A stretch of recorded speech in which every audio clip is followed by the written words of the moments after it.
Today we're going to unravel a corporate puzzle that honestly feels a bit like a magic trick. How can a massive company be ridiculously profitable and yet, somehow, pay absolutely nothing in taxes? Stick with me, because once you see how it's done, it all starts to make a whole lot of sense.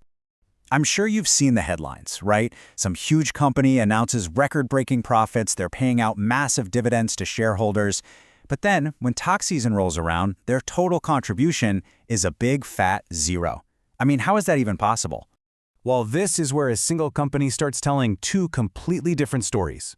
For its shareholders, the story is all about high profits and big dividends. It's a picture of incredible success. But for the tax department, suddenly the story changes. Now it's about low profits, or maybe even a loss, which means zero taxes due. And here's the wildest part, it's all completely 100% legal. So what's the secret? You're probably thinking there's some shady, complex scheme going on. But really, the answer is hiding in plain sight. It's all about understanding that corporations are playing by two totally different sets of financial rules at the same time. Okay, think of it like this. On one side, you have the Companies Act. Its whole purpose is to give investors a clear, fair picture of how healthy the company is. So, to make profits look good, a company might report lower depreciation on its assets. But then, you've got the Income Tax Act. Its only job is to figure out how much tax is owed. And under these rules, a company can claim a much higher depreciation. This one difference is the whole game. Higher depreciation shrinks your taxable profit, sometimes all the way down to zero. Same company, same assets, two different rulebooks, and two wildly different results. And as you can imagine, this loophole gave rise to what everyone started calling zero-tax companies. These were businesses that were, by every public metric, absolutely thriving. They were making tons of money, but they weren't paying a single rupee in income tax. This, of course, became a massive headache for the government, which was missing out on a huge amount of revenue. Right, so the government couldn't just let this continue. They had to step in.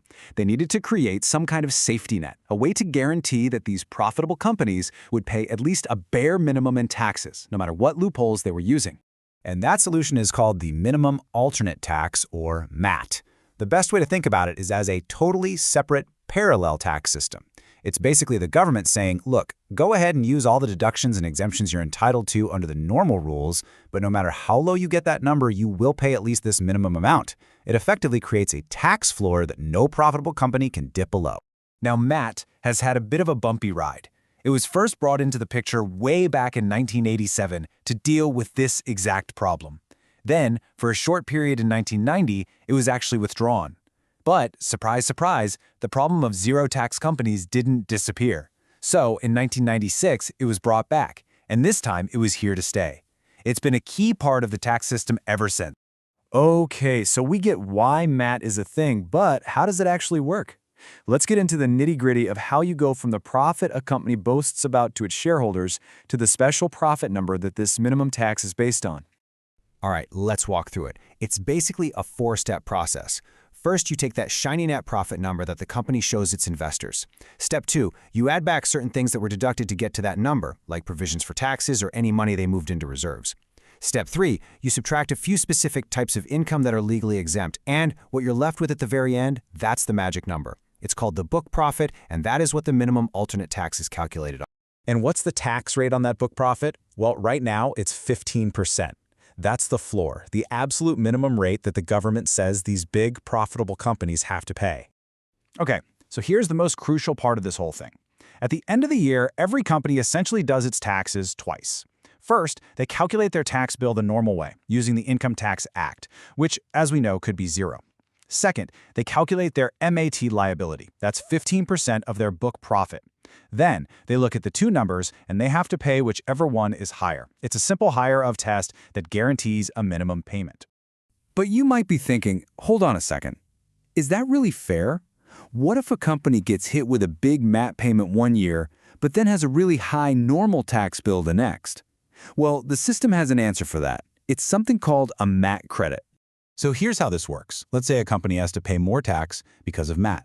The extra amount they paid, it doesn't just disappear. It becomes a credit. You can think of it like the company is prepaying some of its future taxes and putting that money into a special savings account. They can carry that credit forward for up to 15 years. Then, down the road, if they have a year where their normal tax is higher than their MAT, they can withdraw from that credit to help pay the bill.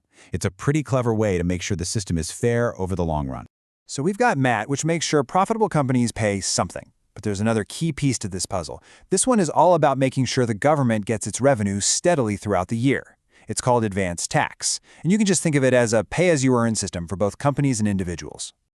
I mean, imagine if the government only got paid once a year. It would be impossible to fund anything.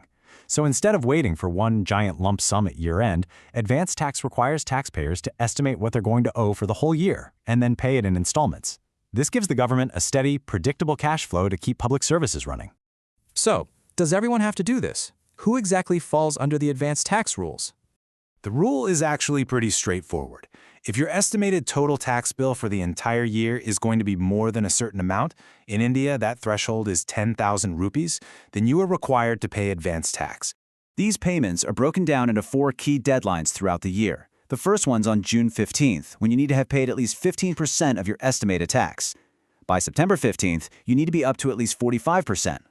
That jumps to 75% by December 15th, and finally, the full 100% is due by March 15th.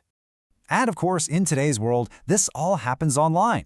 Taxpayers just log in to the government's official e-filing portal to make their installment payments. It makes the whole process pretty simple and direct.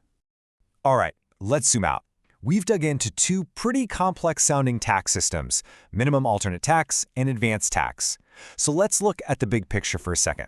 Why do these 2 things really matter? When you boil it all down, it's about 3 core ideas. First, MAT is all about fairness. It makes sure that companies that are making a lot of money are contributing their fair share. Second, advance tax is about stability. It gives the government that steady stream of revenue it needs to fund everything from roads to schools. And finally, both systems are about compliance. They work together to close loopholes and make the whole tax collection system stronger. And that's really the main takeaway here. These aren't just random, complicated rules. They represent this ongoing effort to find the right balance. A balance between letting companies grow and innovate while also making sure they live up to their basic responsibility to the country they operate in. But this all leads to a final, bigger question. MAT was the government's solution to a puzzle from a few decades ago. As we dive deeper into a world of global digital companies, cryptocurrencies, and entirely new ways of doing business, it really makes you wonder, what's the next big tax puzzle that governments are going to have to solve?